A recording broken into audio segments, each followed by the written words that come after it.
WWE is working on several returns. Also, Dave Meltzer might have got the Jade Cargill story wrong.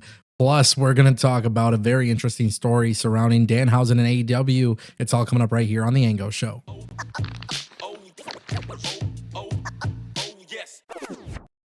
Welcome back to TAS. Let's kick things off with AEW Danhausen. This is interesting. So Sean Ross Sapp provided an update on the Fightful Q&A, and basically he was asked about whether or not AEW had plans to bring back Danhausen into the mix before his contract with the company ends. Now, Sean Ross Sapp actually revealed that there had been some contact between AEW and Danhausen in September, but he has not heard of any creative plans.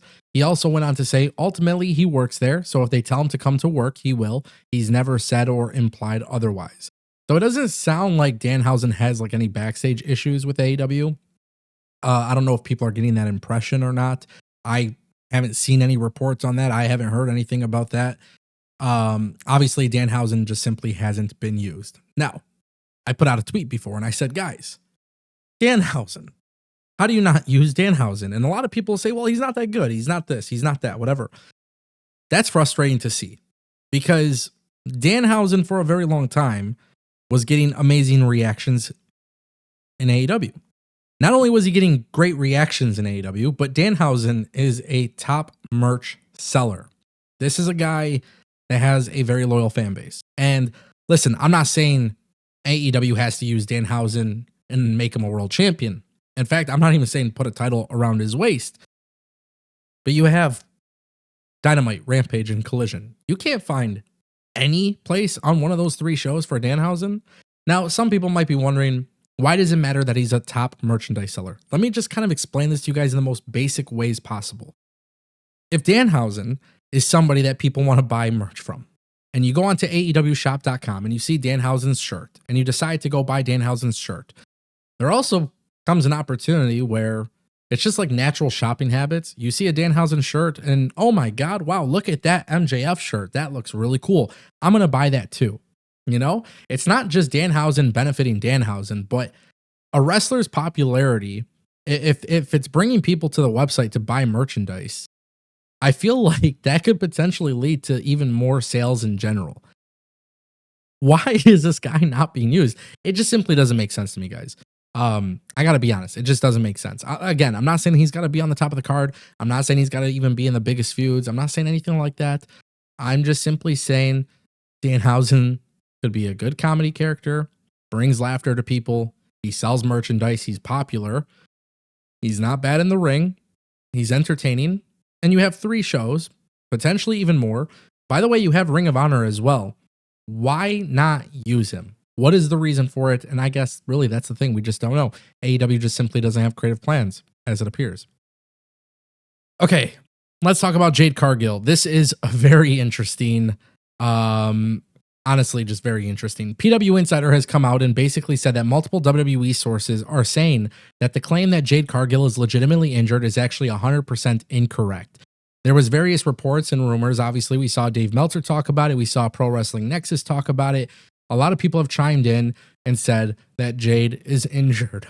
And she is not injured, according to PW Insider. Now, I don't know why Dave Meltzer put this out. I don't know why people are reporting that she is injured, but this is one of those situations where you are definitely seeing mixed reporting.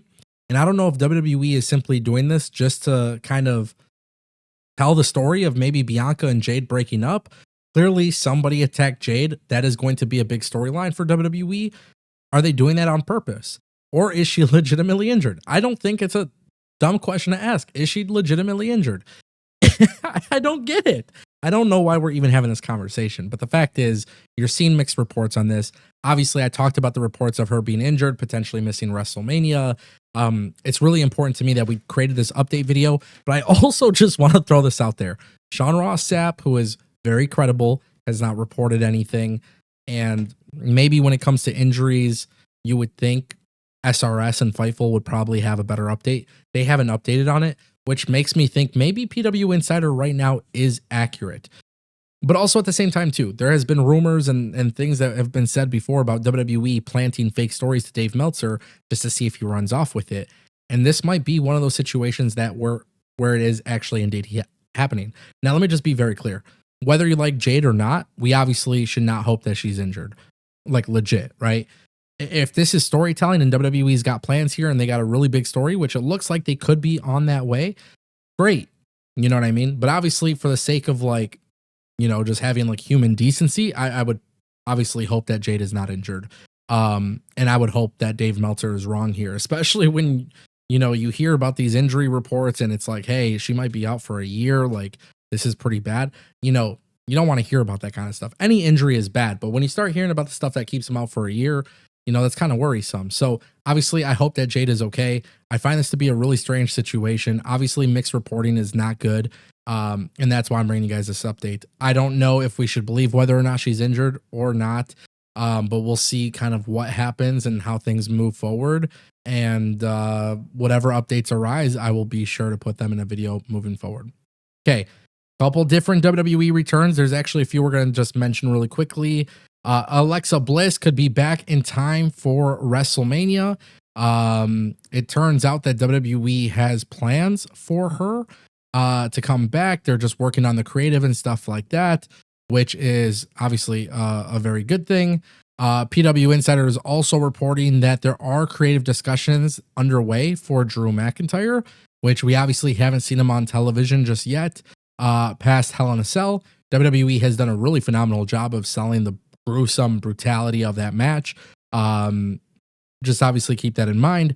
And then another return, which I'm super excited about, is Jimmy Hart is expected to be at Saturday night's main event. So per PW Insider, the show will feature a retro presentation style reminiscent of the original 80s broadcast, complete with classic graphics, theme music, and overall old school vibe. This also has confirmed that the Mouth of the South, Jimmy Hart, will in fact be returning at this event. You guys know I mentioned it before in a video. Jesse Ventura is he's gonna be there. WWE creating Saturday night's main event, making it a big deal. I'm excited about. I'm excited for Drew McIntyre to come back, and I'm super excited about Alexa Bliss coming back. Charlotte Flair might be back relatively soon. It's going to be very interesting. One name that doesn't get brought up very often is Carmella. It sounds like she's still battling some health injuries, issues, whatever it may be. Obviously, we want to see her come back as well. This is an interesting time. We're getting ready for the Royal Rumble. So who's ready to go? I'm sure we'll get some returns at Royal Rumble. I think if WWE were smart, you got Survivor Series, you got Saturday night's main event to kind of hold us over up until the Royal Rumble. Let's see some of those returns happen soon. Anyways, guys, let me know what you think in the comment section down below. Thank you for watching The Ango Show.